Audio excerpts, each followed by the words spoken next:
ஏதுக்கு இருக்க பையனாடா இது எழுதுனது? ஒரு மண்ணும் மண்டையில் ஏற மாட்டேங்குது. சார் அது இதை நான் தான் எழுதினேன். சூப்பர். இப்படித்தான் நான் ரிப்போர்ட் எழுதுறது? இல்லை, அது பிரச்சனை நடந்த 3வது நாள் அன்னைக்கு மேலிடத்துக்கு லெட்டர் அனுப்பணும்னு திடீர்னு என்கிட்ட கூப்பிட்டு சொன்னதுனால இந்த மாதிரி அவசரத்தில் கண்டதையும் கேட்டதையும் மொத்தமாக எழுதி அனுப்பினேனே தவிர மற்றபடி. இப்போ இந்த கேஸ் விஷயமா விசாரிக்க தான் நீங்கள் இங்கே வந்திருக்கீங்களா சார்? எனக்கு பனிஷ்மெண்ட் கொடுத்து அனுப்புனாங்க. இது சமீபத்தில் நடந்ததுனால செக் பண்ணுறேன், அவ்வளோதான். அப்படின்னா இப்போ நீங்கள் படித்தது எல்லாத்தையும் மறந்துடுங்க சார். உண்மை என்னங்கிறத நானே சொல்கிறேன். சொல்லு. அதாவது அன்னைக்கு இந்த பிரச்சனை நடக்கிறதுக்கு முந்தின நாள் ராத்திரி ஒரு காலேஜ் லெக்சரரை நம்ம ராகவன் சார் தூக்கி போட்டு மிதிச்சு ஒரு வழி பண்ணிட்டாரு சார். ஏன் செஞ்சாரு, எதுக்கு செஞ்சாருன்னா எதுவும் தெரியாது. ஆனால் அந்த லெக்சர் ஒரேடியாக போய் சேர்ந்துட்டாரு. அந்த வேலை முடிஞ்சு அவர் ஸ்டேஷனுக்கு வந்துட்டு இருக்கிற வழியில தான் அப்படி நடந்திருக்குங்கிறது எனக்கு தோணுது. ராகவன் சாரை வர்ற வழியிலேயே யாரோ போட்டு தள்ளிட்டாங்க. மாவோயிஸ்ட்டுங்க தான் அப்படின்னு சொன்னா. அவங்க போட்டு தள்ளின ஸ்டைலை பார்த்தாலே எங்களுக்கு தெரியும் சார். புல்லட்டால உடம்ப சல்லட மாதிரி பண்ணிட்டாங்க. அவங்க பழைய கணக்கு செட்டில் பண்ணிட்டாங்க சார். அதோ அங்கே பார்த்தீங்களா? ஒரு காலத்தில் ராகவன் சார் அவங்க குரூப்பில் 2 பேரை கொண்டுட்டு அவங்கள எங்கே கொண்டு வந்து போட்டுட்டாரு. அப்போ ராகவன் போட்டு தள்ளிட்டான்னு சொல்கிற லெக்சரோட போஸ்ட்மார்ட்டம் ரிப்போர்ட் அதோட ஒரு காப்பி இந்த ஃபைலில் இருக்குது சார். அவர் உச்சந்தலையிலே போட்டு சும்மா பின்னி எடுத்துட்டாரு சார். அதனால தான் அந்த ஆள் மண்டையை போட்டாரு. இதுக்கு நடுவில் ஐஜியோட பையனும் பொண்ணும் எப்படி வந்து மாட்டேன்? அது அந்த கடவுளுக்கு தான் சார் தெரியும். என்னங்க சாப்பாடு தானே, அதை அங்கே வச்சுட்டு போ. என் ஒய்ஃப் சார், பவீலம். பாவம்.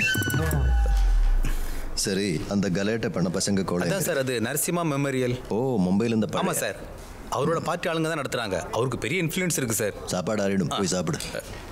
ஒரு நிமிஷம் சார். நாளை இருந்து எனக்கும் தருவாளான்னு உன் ஒய்ஃபு கிட்ட கேட்டு சொல்லு சார். ஐயோ, மத்தியான சாப்பாடு எனக்கும் சேர்த்து கொண்டு வருவாளான்னு. கொண்டு வர சொல்கிறேன் சார்.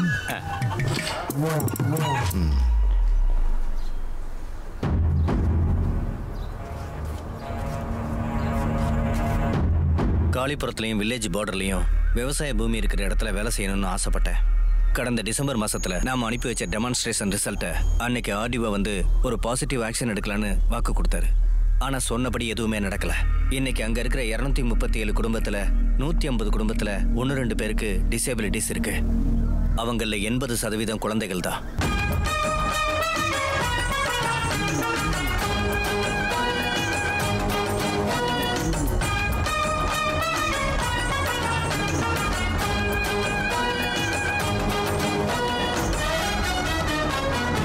அவங்களுக்கு உதவி செய்ய யாருமே இல்ல. மருத்துவ ரீதியாகவும் சரி, ரெகுலர் மெடிக்கல் செக்கப்புக்கும் சரி அவங்களுக்கு எந்த வழியும் இல்ல. இதுக்கெல்லாம் ஏதாவது பரிகாரம் கிடைக்கும் தான் இங்க இருக்கிற பஞ்சாயத்துக்கும் சரி, எம்எல்ஏக்கும் சரி நாம கொடுத்த ரிக்வஸ்ட்டுக்கு எந்த பதிலும் இல்ல.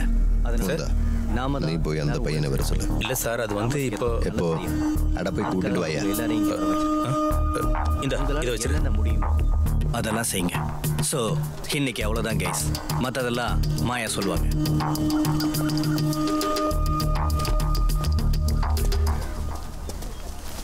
நீ தானே அந்த ஜெகன் மேனன்? ஆமாம் சார். என்ன விஷயம்? கொஞ்சம் ஸ்டேஷன் வரைக்கும் வரணும். புதுசாக வந்திருக்கிற சர்க்கிள் இன்ஸ்பெக்டர் ஒன்று பார்க்கணும். பிரின்சிபல் கிட்ட ஏற்கனவே சொல்லிட்டேன். அன்னைக்கு ஸ்டேஷனையே சுற்றி வளைச்சு பெரிய ஆர்ப்பாட்டம் பண்ணீங்கல்ல, அதை பற்றி விசாரிக்க தான். வாரண்ட் இருக்கா? வாரண்ட் எல்லாம் நம்ம ரெடி பண்ணலாம்டா. வர போறியா இல்லையா? ஏய் மிஸ்டர், இது வந்து ஒரு காலேஜ். முதல்ல அவர் மேல இருந்து கையெடுங்க. ஓஹோ, அப்போ உன் மேல கை வைக்கிறேன். எங்க கை வைக்கணும்னு மட்டும் சொல்லு சார். ஏய் என்னடா, நீ எல்லாம் தினம் கை வைக்கிற கேஸ் தானே? இதுக்கு முன்னாடி எங்கெல்லாம் கூட்டு போடி.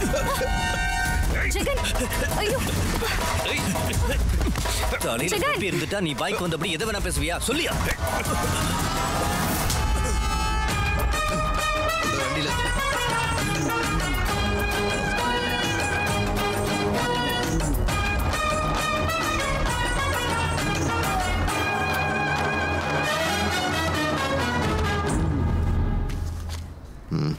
வேணும்னா ஒரு சிகரெட் எடுத்தடி. ஓங்கி அறிஞ்சேனா மாவனே. சார், நீங்க எதை பேஸ் பண்ணி என்னை கஸ்டடியில் எடுத்திருக்கீங்க? அன்னைக்கு ஸ்டேஷனுக்கு வெளியே நடந்த விஷயம் இட் வாஸ் ஜஸ்ட். உன்னை தூக்கிட்டு வந்து அதுக்காக இல்லை, நீ முகுந்தனை அடிச்சதுனால. அது வந்து அந்த ஆளு. அடிங்க அந்த ஆளா?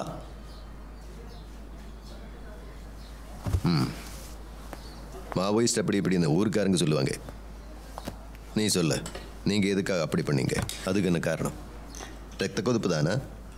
இல்லை ஏதாவது முன் விரோதம் இருந்ததா? சார் ஃபர்ஸ்ட் ஆஃப் ஆல் அந்த பாடி அங்கேருந்து கொண்டு போகும்போது நான் ஸ்பாட்லேயே இல்லை. ஜேக்கப் சாரோட சொந்தக்காரங்க வந்ததுனால நான் ஹாஸ்பிட்டலே இருந்தேன். சிஐ ராகவன் என் கையில் கிடச்சிருந்தா அந்த ஆளை நான் உயிரோட கொளுத்திருப்பேன். ஓ, போலீஸ்காரங்க நினச்சா எது வேணா செய்யலாம்ல. யாரை வேணா கொண்டுட்டு ஈஸியாக எஸ்கேப் ஆயிடலாம். அடிங்க வாய் மூடுறா. ஆத்திரத்தில் அந்த வானை நீங்கள் பற்ற வச்சிங்க. அப்போ அதில் மாட்டுக்கிட்ட சர்க்கிள் போடி மட்டும் இல்லை சார். தயவு செஞ்சு நான் சொல்கிறத புரிஞ்சுக்கங்க. ஆமாம், புரிய வைடா.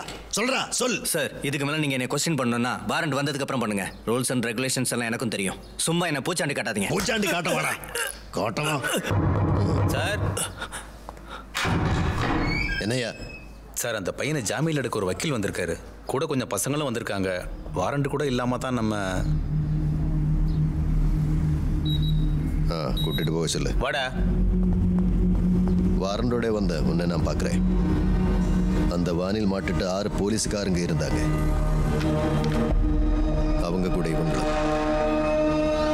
இந்த ஃபோட்டோ இருக்கிற பிரியா கடைசி யாருக்கு ஃபோன் பண்ணான்னு தெரியும் உனக்கு? உன்னோட நம்பருக்கு தான்.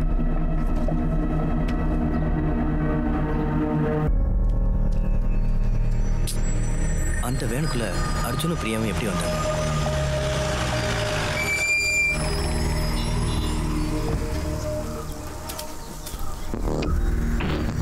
என்ன மணி?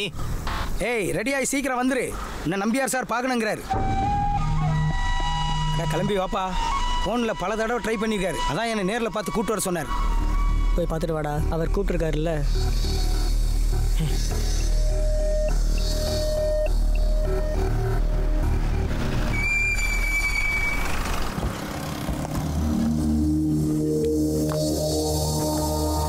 வா.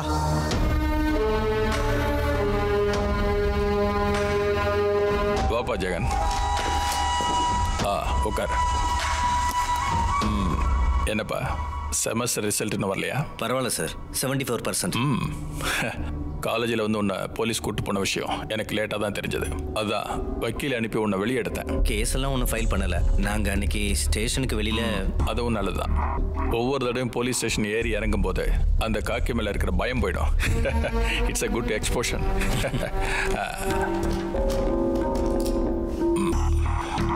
உனக்கு தான் தெரியும்ல, காளிபுரத்தில் முதல் தடவையா நம்ம பார்ட்டிக்கு ஒரு சீட்டு கிடைச்சிருக்கு. நீ என் கூடவே இருக்கணும்.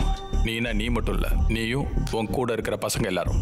உங்களுக்கெல்லாம் அந்த அளவுக்கு பொலிட்டிக்கல் இன்ட்ரெஸ்ட் இல்லைன்னு எனக்கு தெரியும்.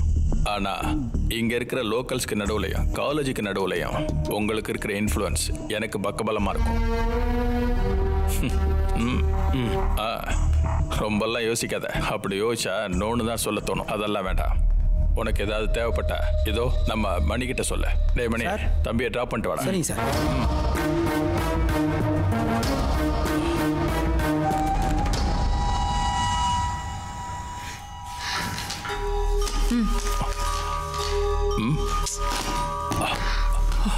அந்த ஆள் யாருன்னு கண்டுபிடிக்கலையா?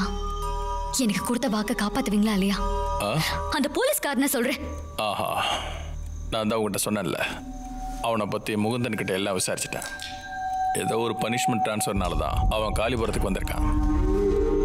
இன்னைக்கு அந்த ஜெகனை கஸ்டடியில் எடுத்ததெல்லாம் நடந்த அந்த விஷயத்துக்காக தான். அந்த ஆள் எதுக்காக வந்திருக்கான்னு நம்ம கரெக்டாக தெரிஞ்சுக்காம நாம் ஏதாவது செஞ்சுட்டா பிரச்சனை பெருசாயிடும். எலெக்ஷன் வர பக்கத்தில் வந்துருச்சுல்ல. சும்மா கோவப்படாத. பிரச்சனையை விலை கொடுத்து வாங்கிட்டு. கமலா,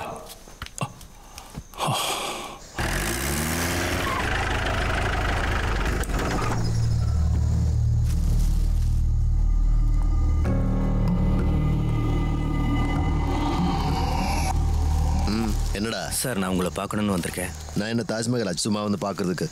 சார், அர்ஜுனையும் பிரியாவும் எனக்கு தெரியும். அதுக்கு என்னை பார்க்கத்தான் அவங்க காளிபுரத்துக்கு வந்தாங்க. அன்னைக்கு நான் கேட்கும்போது அது சொல்லலை.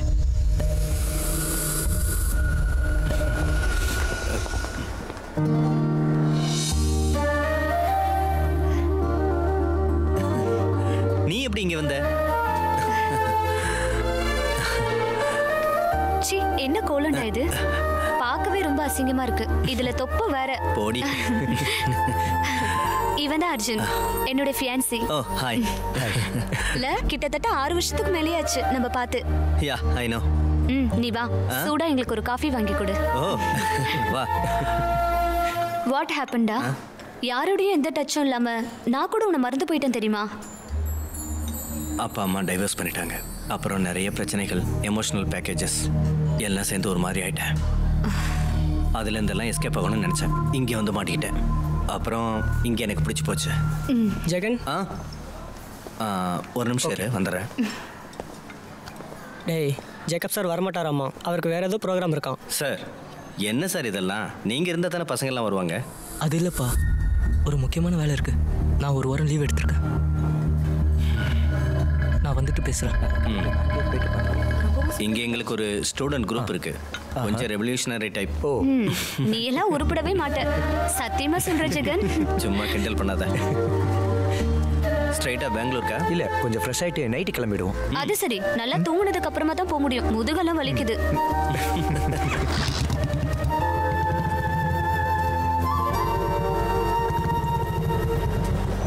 ஏய், you must come for my big day. கண்டிப்பா வரேன். அப்ப கண்டிப்பா வருவீங்கல்ல? ஷூரா வருவேன். See you later. பார்க்கலாம். Bye bye. போலாமா? போலாம்.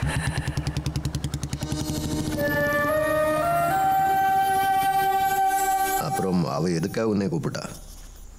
தெரியல, நான் ஒரு முக்கியமான கேம்பெயினில் இருந்தேன். அவள் கூப்பிடும்போது என்னால் அட்டன் பண்ண முடியல. பெங்களூருக்கு போன அவங்க எப்படி அந்த வானிக்குள்ளே மாட்டிட்டாங்க? அந்த பிளாஸ்டில் அவங்களும் இருந்தது உனக்கு தெரியாதா? போலீஸ் ஸ்டேஷனுக்கு வெளியில் நடந்த பிரச்சனை கொஞ்சம் பெருசானதும் நாங்கள் கொஞ்சம் தள்ளி இருக்கலான்னு முடிவு பண்ணோம். ஒரு வாரத்துக்கு தான். அப்போ நாங்கள் யாருமே மொபைல் ஃபோன் யூஸ் பண்ணல. திரும்பி வந்து பார்க்கும்போது அர்ஜுன், பிரியா விவரம் கேள்விப்பட்டதும் நான் பிரியாவோட வீட்டுக்கு போனேன். என்ன நடந்துச்சுன்னு தெரிஞ்சுக்கிறதுக்காக. என்ன நடந்துச்சுன்னு எனக்கு தெரியல, என்ன பண்ணுறதுன்னு புரியல. அந்த நேரத்தில் தான் சார் நீங்கள்